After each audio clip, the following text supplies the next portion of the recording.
किसी ने अफगानिस्तान से लेकर बर्मा की वादियों तक भारत को महान भारत बनाया, हिंदुस्तान को अजीम हिंदुस्तान बनाया, तो मोदी के अब्बा नहीं थे बल्कि मेरे बुजुर्ग औरंगजेब रहमतुल्लाह अलैह थे। इस मुल्क में बीजेपी ने और कांग्रेस ने दोनों ने अक़लियतों के साथ गद्दारी की है। किसी ने बाबरी मस्जिद का ताला खोला है, किसी ने ताला तोड़ा है, किसी ने यहाँ मेरे माओं के सीने पे गोलियां चलाई, किसी ने वहां मेरे नौजवानों के सीने पे गोलियां चलाई। इस दिल्ली के आप मीडिया के साथियों ज्यादा गवाह हो गए। तबलीगी जमात को बदनाम करने में, तबलीगी जमात वाली बंगला वाली मस्जिद में ताला लगाने में इनका क्या रोल रहा है? अदल इंसाफ की बात करने वाले आपके लीडर, अगर इनको गैरत है तो बता दो कि क्या किसी और का घर जले तो तुमको तकलीफ होती है, लेकिन यहाँ जब फसाद बरपा हुआ और बेकसूर नौजवानों के सीने पे गोलियां चली, मेरे घर जले, तो तुम जब मेरे घर के आग को बुझाने के लिए नहीं हो तो तुम मेरे वोट के हकदार भी नहीं हो। अरविंद केजरीवाल को आपके सदर छोटा रिचार्ज बताते हैं, छोटा रिचार्ज कैसे हुआ? छोटा रिचार्ज मतलब बीजेपी का छोटा रिचार्ज। बीजेपी बड़ी, ये मजल की बीजेपी, वही कहा। अच्छा। हाँ, मजल की बीजेपी है। यकीन जानो, बाप के मरने से बच्चा यतीम होता है और क़यादत को खोने से कौम यतीम होती है, और हमारे कौम को यतीम करने की उसने साजिश की है। बाबरी मस्जिद को तोड़ा, हम उसे भी माफ नहीं करेंगे, और जिसने हमारी क़यादत तोड़ी है हम उसे भी माफ नहीं करेंगे।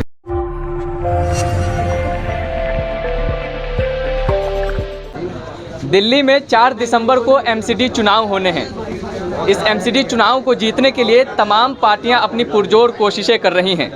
लगातार पार्टियां जनसभा कर रही हैं, रैलियां कर रही हैं। अभी हमारे साथ मौजूद हैं बिहार से एमएम पार्टी के इकलौते विधायक अमौर से अख्तरुल ईमान साहब। सबसे पहले स्वागत है आपका हमारे चैनल में। बहुत बहुत शुक्रिया साहब। क्या लगता है दिल्ली में कैसा परफॉर्मेंस रहेगा एमएम का? यकीनन है, मैं समझता हूँ कि नौजवानों का जो जोश और जज्बा है और हमारे उम्मीदवारों के जो खिदमात रहे हैं और बग़ैर काउंसलर बने हुए जो काम इन लोगों ने किया है, चाहे लॉकडाउन का मामला हो, चाहे एनआरसी का मसला हो, चाहे गलियों का नलियों का मसला हो, मुकामी मसाइल पर हमेशा खड़े रहे लोगों के दरमियान में तो मुझे यकीन ही नहीं बल्कि पुख्ता एतमाद है कि आवाम अब की बार बेहतर फ़ैसला करेगी और 2 जहत पे फ़ैसला करेगी। शाहीन बाग की ऐतिहासिक सरजमी पे आप बैठे हुए हैं और मैं आपसे ये जानना चाहूँगा कि आम आदमी पार्टी, कांग्रेस और बीजेपी के बीच में आपकी पार्टी कहाँ खड़ी है? देखिए, वो तीनों अपनी लड़ाई लड़ते हैं, वो तीनों अपनी लड़ाई लड़ते हैं इक़्तिदार की हवस के लिए, और हमारी लड़ाई है खालिसतन इस मुल्क में अमन और इंसाफ के लिए। हमारी लड़ाई है दलितों और कमज़ोर तबक़ात को उनका हिस्सा दिलाने के लिए। इसलिए उन लोगों से हमारा कोई सरोकार नहीं है, हमारी लड़ाई बिल्कुल अलग है। और मामला देखेंगे कि इस वक्त हम 2 जहत पे लड़ाई लड़ रहे हैं। एक तो हमारे मकामी मसाइल हैं, गलियों के मसले हैं, नलियों के मसले हैं, नालियों के मसले हैं, सफाई का मसला है, मोहल्ला क्लिनिक का मसला है, उसमें सब नज़रअंदाज किया गया है। हम उसके तब्दीली की लड़ाई लड़ रहे हैं। एक और बड़ी लड़ाई लड़ रहे हैं कि इस मुल्क में सन 1947 को मुल्क को आज़ादी मिली और कौमियत को लोगों ने उसी दिन दफना दिया, राष्ट्रवाद को उसी दिन दफना दिया, धर्मवाद, जातिवाद और क्षेत्रवाद में लोग चले गए।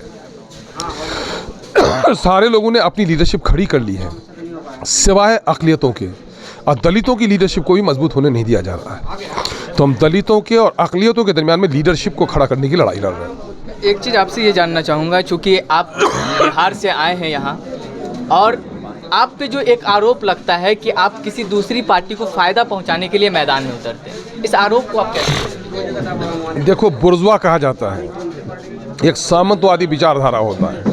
सामंतवादी विचारधारा में होता है कि जब कोई गरीब का बच्चा पढ़ता है तो उसके दिल में जलन होती है। जब किसी गरीब के बच्चे पर अच्छा कुर्ता हो तो उसके बदन में नोचनी होती है।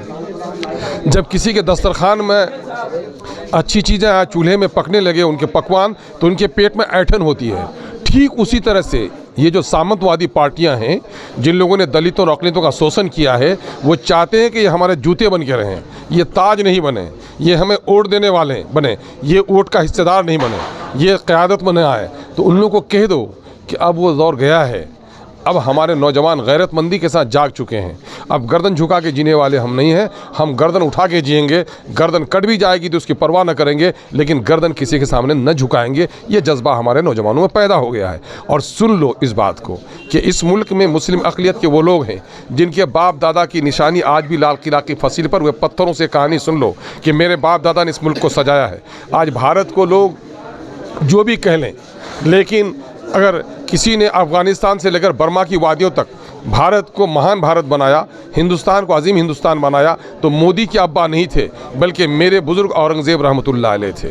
हम इस मुल्क के मकी हैं, किसी के किराएदार नहीं हैं। इस मुल्क में बीजेपी ने और कांग्रेस ने दोनों ने अक़लियतों के साथ गद्दारी की है। किसी ने बाबरी मस्जिद का ताला खोला है, किसी ने ताला तोड़ा है। किसी ने यहाँ मेरे माओं के सीने पे गोलियाँ चलाई, किसी ने वहाँ मेरे नौजवानों के सीने पे गोलियाँ चलाई।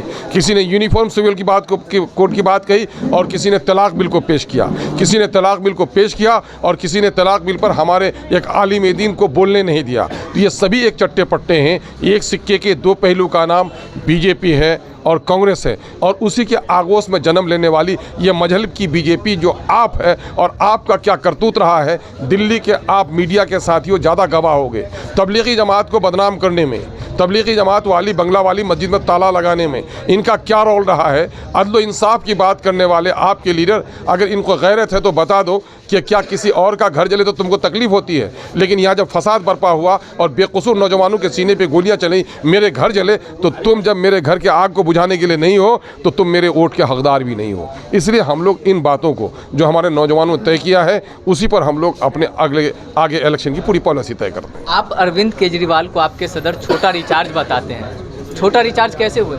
छोटा रिचार्ज मतलब बीजेपी का छोटा रिचार्ज। बीजेपी बड़ी, ये मजहल की बीजेपी, वही कहा। अच्छा, हाँ, मजहल की बीजेपी है क्योंकि और आप इसकी जननी है कांग्रेस। अच्छा, हाँ, उसी के आगोश से जन्म लिया इन लोगों ने। सबको एक साथ जोड़ रहे हैं। अरे एक साथ जोड़ नहीं रहे, तारीख शाहिद है कि बाबरी मस्जिद का ताला खोला बीजेपी ने, ये कांग्रेस ने, और उसको तोड़ा बीजेपी वालों ने। इसमें कोई शक है क्या? गुजरात में काटा बीजेपी ने, जिसका एतराफ़ किया अभी अमित शाह ने, एतराफ़ किया कि 2002 में सबक हमने पढ़ाया था, उसने काटा। लेकिन उससे पहले मुरादाबाद में, भागलपुर में, भेवंडी में इसने किया। यूएपीए का कानून लाई बीजेपी और उसकी तस्दीक की कांग्रेस ने। आतिफ और साजिद का लहू बहा कांग्रेस के चलते हुए। तो मैं कोई गलत कह रहा हूँ? तारीखी शवाहिद के साथ बात कह रहा हूँ, इसमें क्या शक की बात है? ये एमसीडी चुनाव में सीए एनआरसी ये सब का मुद्दा उठाया जाएगा? यकीनन ये एनआरसी का मुद्दा क्यों नहीं उठेगा, बल्कि शाहीन बाग के मैं हौसलामंद नौजवानों को, शाहीन सिफत नौजवानों को, शाहीन के इस नगर में रहने वाले तब लोगों को कहूँगा, ये बात तो बताओ, बैरिस्टर असदुद्दीन अवैसी ने अगर एनआरसी के इस काले कानून के बिल को चाक न किया होता तो मैं समझता हूँ हमारे इन मोहल्लों में हमारे नौजवान हिम्मत भी नहीं करते। चिराग उसने जलाया है, रोशनी लोगों ने फैलाई है। चिराग जलाने वाले और रोशनी फैलाने वाले दोनों में मोहब्बत है। दिल्ली में 15 सीटों पे एमआईएम लड़ रही है, कितनी सीटों की उम्मीद है आपको? हम तो 72 सीटों में जीतेंगे इंशाल्लाह, 72 सीटों में जीतेंगे। और हम सिर्फ लड़ाई जीत और हार का फैसला तो ऊपर वाले को करना है। अभी हम बेहतरीन मुजाहरा कर रहे हैं, लेकिन ये बात जान लो, हमारा अगर कोई कैंडिडेट हार भी गया तो मुमकिन वो हार जाएगा, लेकिन मोहल्ले का एक लीडर ज़रूर जन्म ले लेगा। तो हम अपनी लीडरशिप को भी उभार रहे हैं। चूँकि आप बिहार से आते हैं, एक आखिरी सवाल मैं कहना चाहूँगा, क्योंकि कुछ दिन पहले बिहार की सियासत पे तो नज़र सबकी रहती है। कुछ दिन पहले जो हलचलें देखने को मिली थी, आपके 4 विधायक आरजेडी खेमे में जाके शामिल हुए, तो क्या आप उसको ठीक से समझा नहीं पाए या फिर एमआईएम से वो नाराज़ थे? मैं उसे समझा नहीं पाया। माओं ने जिसके लिए रोज़े रखे, मज़दूर नौजवानों ने कल कारखानों से छुट्टी लेकर अपनी नौकरियों को तीज कर जिसको जिताने का काम किया, जो कहीं दूसरी जगहों से 5000 7000 वोट लाए थे, या 70 और 75,000 वोट लेकर आए, उसको मैं समझा न सका। वो जीत नहीं सकते थे अगर एमआईएम के उम्मीदवार न होते। मामला ये है कि ज़मीर फरोशी एक लफ्ज़ है, अगर ज़मीर फरोश न हो तो ये लफ्ज़ तो गुम हो जाएगा। लोगों ने मीर जाफ़र और जयचंद का नाम सुना है, देखा नहीं था, तो मीर जाफ़र और जयचंद की तस्वीर है, ये दगाबाज हैं। और इनकी दगाबाजी से ज़्यादा ये है कि वो लालू जी जो कहते हैं कि दलितों अक़लियतों अपने दरमियान में लीडरशिप पैदा करो, उसके कहनी में और करनी में कितना बड़ा फ़र्क है कि जब 75 सालों के दरमियान में पहली लीडरशिप मुस्लिम अक़लियत की लेकर आई तो उसको तोड़ने वाला अगर कोई हुआ तो राजद तोड़ने वाली हुई। चूँकि राजद में वो राजद नहीं रही है। लालू जी का जो राजद था वो राजद था माई का, यम और वाई का, 2 खंभों पे उस वक्त राजद का खेमा खड़ा था। अब जो राजद के शहजादे हैं इनका 2 खंभों पे नहीं, बल्कि लालू जी बूढ़े और बीमार हो गए हैं, उनका नज़रिया भी बूढ़ा और बीमार हो गया है। अब तेजस्वी जी का ऊंचा नज़रिया है कि अब माई के नेता वो नहीं हैं, वो A to Z के नेता हैं। दैट मीन्स 26 अक्षर, यानी 26 खंभों। गलत क्या है, वो A to Z की बात कर रहे हैं। 26 खंभे पर उनका महल खड़ा है। 26 नहीं 52 खंभे बना ले, लेकिन यम को तोड़ के आप अगर अपना महल तैयार करना चाहते हैं तो यम को अपना नया रास्ता बनाना चाहिए। अगर इस 26 वाले शाहराह पे नहीं चलने देंगे तो यम को अपनी पगडंडी अलग बनानी चाहिए। यम ने अपनी अलग पगडंडी बना ली है। A to Z में वो शब्द को शामिल कर रहे हैं, तो इसमें गलत क्या ये है? टू जेड में अगर वो शामिल कर लिए होते तो एमआईएम की क़यादत को तोड़ देते। यकीन जानो, बाप के मरने से बच्चा यतीम होता है और क़यादत को खोने से कौम यतीम होती है, और हमारे कौम को यतीम करने की उसने साजिश की है। बाबरी मस्जिद को तोड़ा, हम उसे भी माफ़ नहीं करेंगे, और जिसने हमारी क़यादत तोड़ी है हम उसे भी माफ़ नहीं करेंगे। बहुत बहुत शुक्रिया हमसे बात करने।